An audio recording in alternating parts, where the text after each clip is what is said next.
Doctor صاحب ہم یہاں پہ بیٹھے ہوئے ایک عام آدمی کی حیثیت سے کیا کر سکتے ہیں فلسطینی بھائیوں کے لیے؟ ہم پہ یہ لازم نہیں ہے کہ ہم اپنی صفوں کو مضبوط بنائیں، گویا کہ جیسے کہ ڈاکٹر صاحب نے فرمایا کہ ہم وہ بحث کریں جس کا ازلی طور سے کوئی تعلق نہیں ہے. بغداد میں جب ہلاکو خان آیا تو ہم لوگ کوے کے اوپر بحث کر رہے تھے، تو آج ان بیکار کی بحث سے نکل کر کام کی بات کرنے کی ضرورت ہے. جی ہاں بالکل ہے، چونکہ عام طور پر یہ ہے کہ ظلم چاہے دنیا کے کسی کونے میں بھی ہوں، بحیثیت مسلمان آپ کے اوپر فرض ہے کہ آپ ظلم سے نفرت کریں اور ظلم سے بیزاری کا اظہار کر لیں. اگر تو آپ باقاعدہ اس ظلم کو روک سکتے ہیں تو روکنا آپ کے فرائض میں شامل ہے. اگر نہیں روک سکتے، آپ ڈائریکٹ جا کر جو ہے اس ظلم کو نہیں روک سکتے، آپ کے طاقت اتنی نہیں ہے اور ظالم زیادہ طاقتور ہیں، تو کم از کم آپ ظلم سے بیزاری کا اعلان کر دیں. ظلم کے کو دیکھنے کے باوجود جو خاموش رہتے ہیں وہ بھی حقیقت میں ظلم کا ساتھ دے رہے ہوتے ہیں خاموشی کی وجہ سے. ہمیں تقریباً میرا خیال ہے کہ قوم شعیب کے حوالے سے ایک روایت ہے کہ قوم شعیب کے اوپر جب عذاب آیا تو قوم شعیب کے سارے لوگ جو ہیں وہ مجرم نہیں تھے،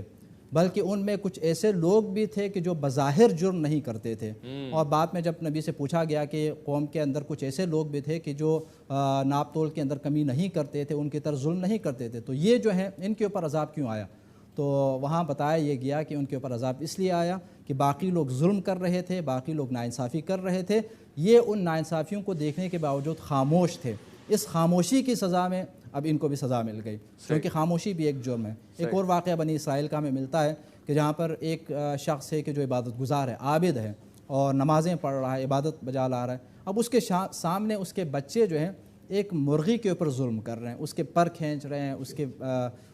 باڈی کے ساتھ جو ہے باقاعدہ ظلم کر رہے ہیں، اور وہ یہ سب کچھ دیکھنے کے باوجود خاموش رہتا ہے اور اپنی عبادت میں مصروف رہتا ہے. تو روایات میں یہ ہے کہ وہ آدمی اسی ظلم کی وجہ سے اگرچہ عبادت کر رہا تھا، لیکن اسی ظلم کے اوپر خاموشی کی وجہ سے اس نے چونکہ نہیں ٹوکا تو یہ خود جو ہے قصوروار بن گیا اور وہ زمین کے اندر دنس جاتا ہے. تو لہٰذا بحیثیت مسلمان جو اسلامی ریاستیں ہیں، ریاستی طور پر جو ہے باقاعدہ وہ اپنے فرائض انجام دے دیں اور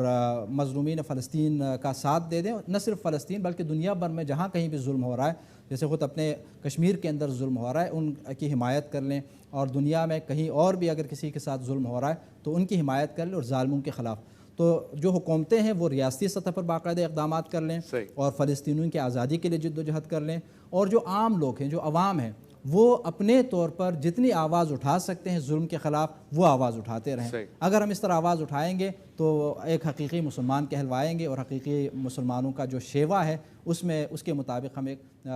سچے مسلمان کہلائے جا سکتے ہیں.